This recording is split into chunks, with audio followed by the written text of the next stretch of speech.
நான் உங்கள் DJ.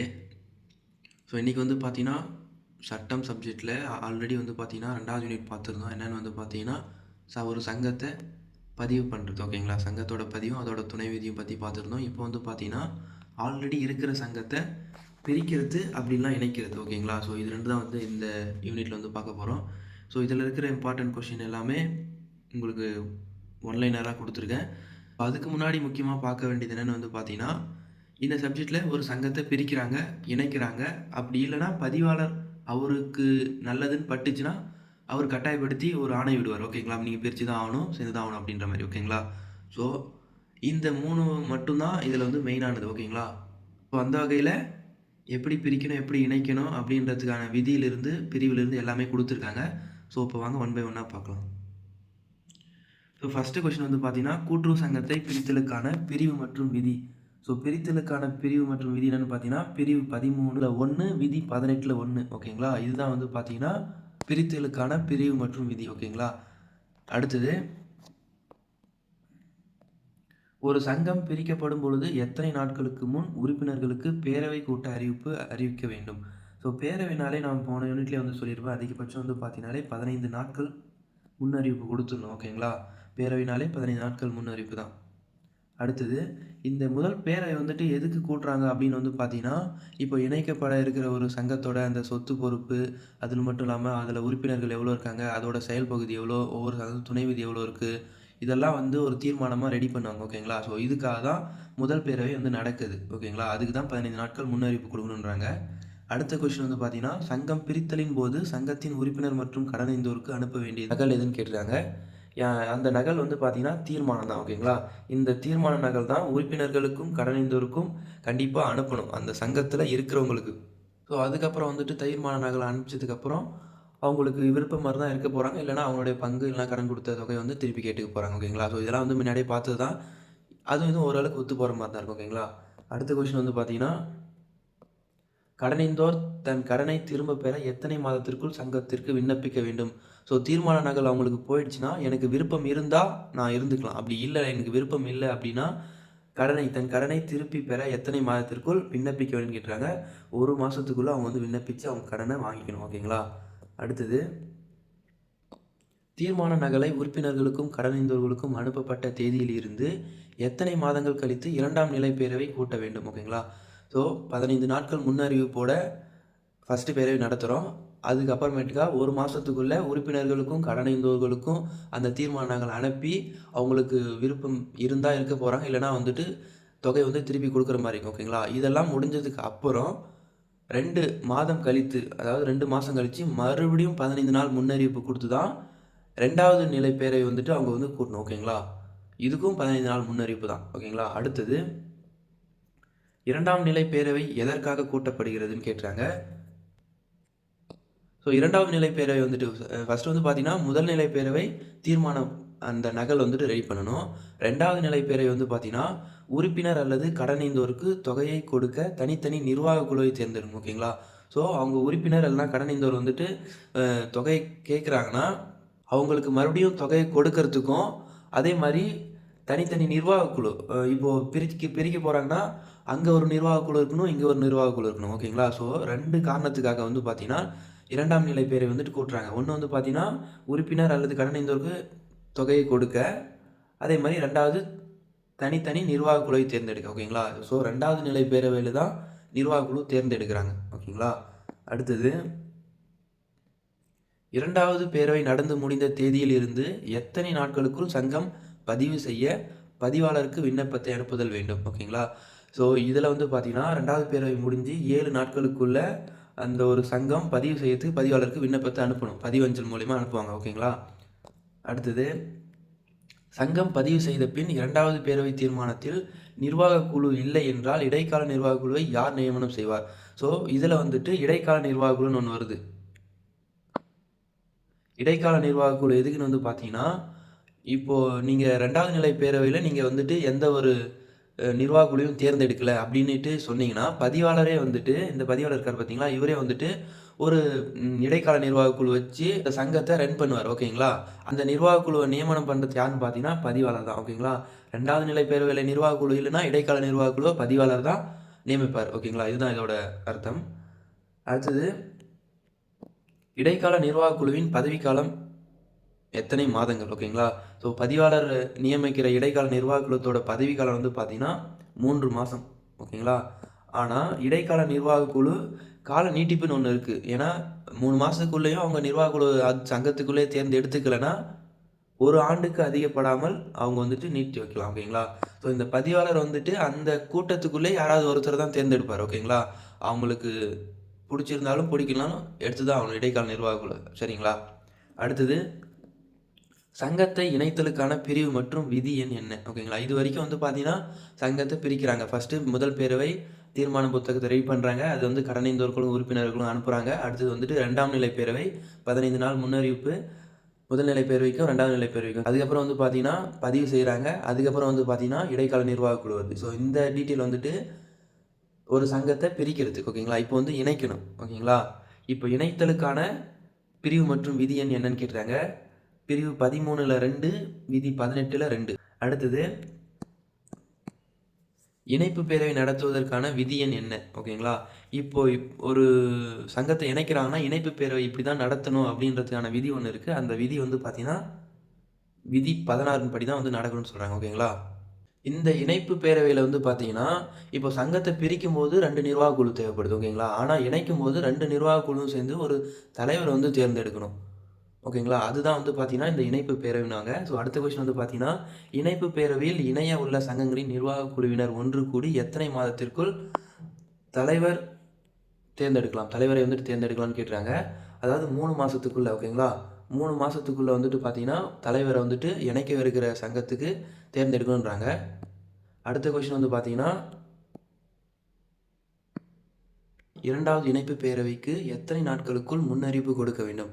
So இந்த இணைப்பு பேரவைக்கு வந்துட்டு பார்த்தீங்கன்னா அந்த தேதி, நேரம், இடம் இது 3மே இருக்கணும். ஓகேங்களா, இது 3 ஃபஸ்ட்டுக்கு வந்து இது தேவையில்லை. பட் இணைய வைக்கிற சங்கமாக இருந்தால் அங்கேவா இங்கேவான்னு கன்ஃபியூஷன் ஆகும். ஸோ அதெல்லாம் இருக்கக்கூடாதுன்றதுக்காக தான் அந்த பேரவைக்கான இடம், தேதி, நேரம் ஆகியவற்றுடன் 15 நாட்கள் முன்னறிவிப்பு கொடுத்து தான் நீங்கள் வந்துட்டு பேரவை கூட்டணுன்றாங்க. ஓகேங்களா, இந்த பேரவை எதுக்குன்னு வந்து பார்த்தீங்கன்னா தலைவரை தேர்ந்தெடுக்கிறதுக்கு தான். ஓகேங்களா, அடுத்தது, இணைப்பு பேரவைக்கான சிற்றெண் எவ்வளவு?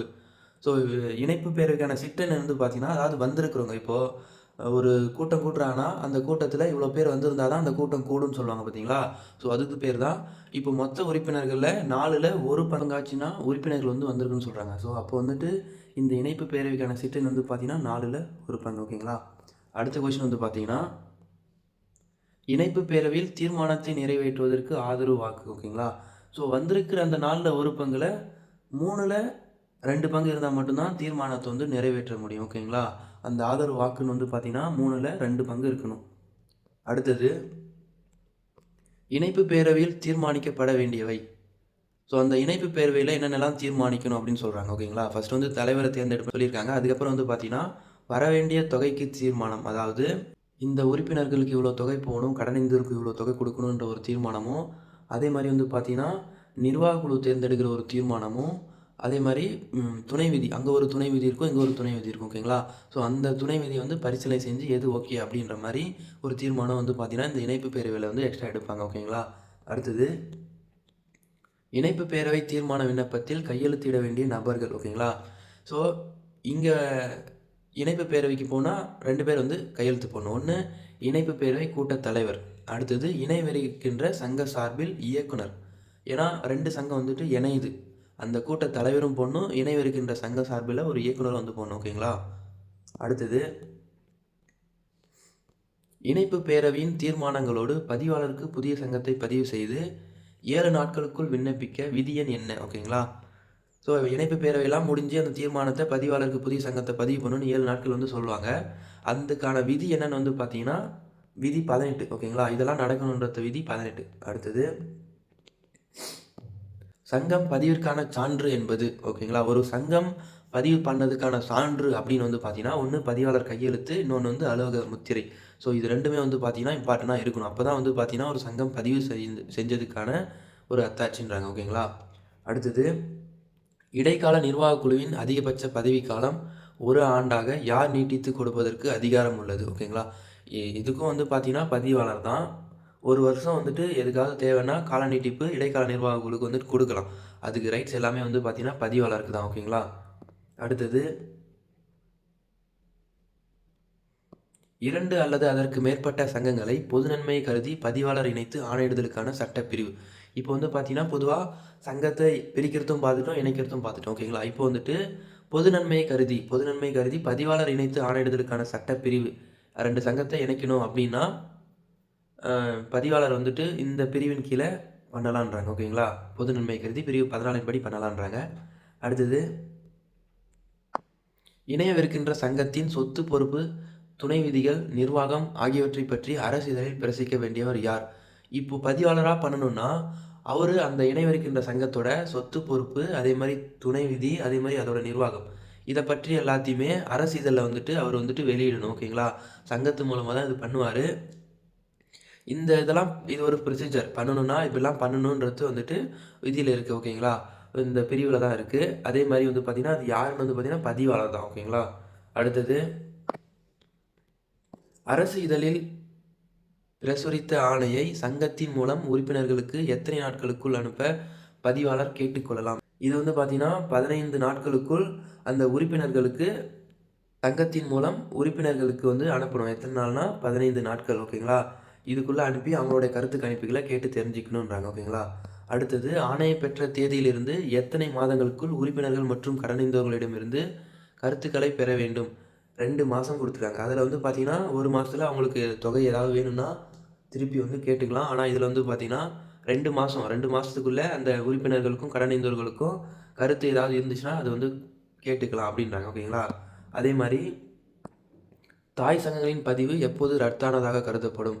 ஸோ ஒரு சங்கத்தை வந்துட்டு பிரித்து வேறு இடத்துல இணைக்கிறாங்க அப்படின்னா அந்த தாய் சங்கத்தோட பதிவு வந்துட்டு அன்றைக்கே, அதாவது பதிவு செய்யப்பட்ட தேதியிலே வந்துட்டு பார்த்திங்கன்னா ரத்தானதாக கருதப்படும் சொல்கிறாங்க. ஓகேங்களா.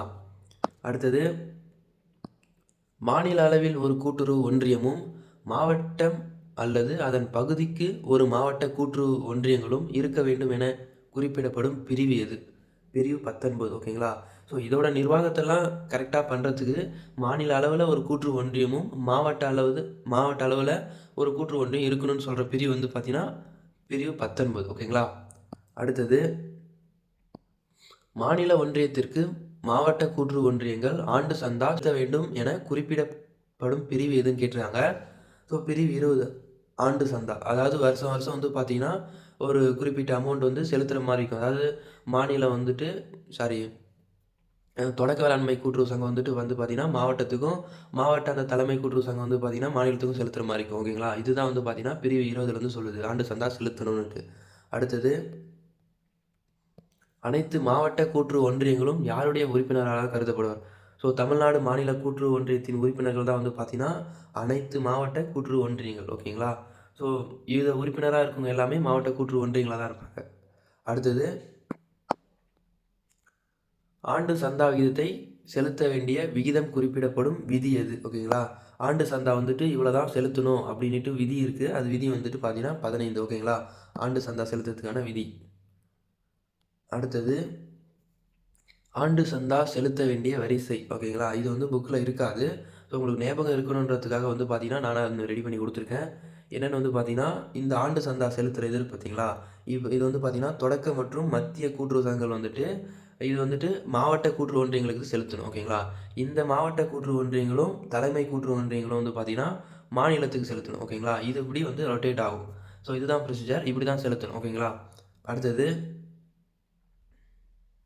ஸோ இந்த சப்ஜெக்டில் வர அனைத்து பிரிவுகளும் விதிகளும் வந்து பார்த்திங்கன்னா நான் வந்துட்டு கொடுத்துருக்கேன். ஸோ நீங்கள் வேணும்னா இதை கூட இந்த ஸ்க்ரீன்ஷாட் எடுத்து வச்சுக்கோங்க. ஸோ ஆல்ரெடி பார்த்து தான் பிரிவு 13 1 வந்து பார்த்திங்கன்னா சங்கத்தை பிரித்தல், பிரிவு 13 2 சங்கத்தை இணைத்தல், பிரிவு 14 வந்துட்டு சங்கத்தை இணைக்க பதிவாளராக வந்துட்டு பொது நன்மை கருதி ஆணையிடுவார். ஓகேங்களா. அடுத்தது பிரிவு 19 மாநில அளவில் ஒரு கூட்டுறவு ஒன்றியம் மாவட்ட அளவில் கூட்டுறவு ஒன்றியங்களும் இருக்க வேணும்னு சொல்கிறாங்க. ஓகேங்களா. அடுத்தது பிரிவு 20 ஆண்டு சந்தா. ஓகேங்களா. அடுத்தது விதிகள்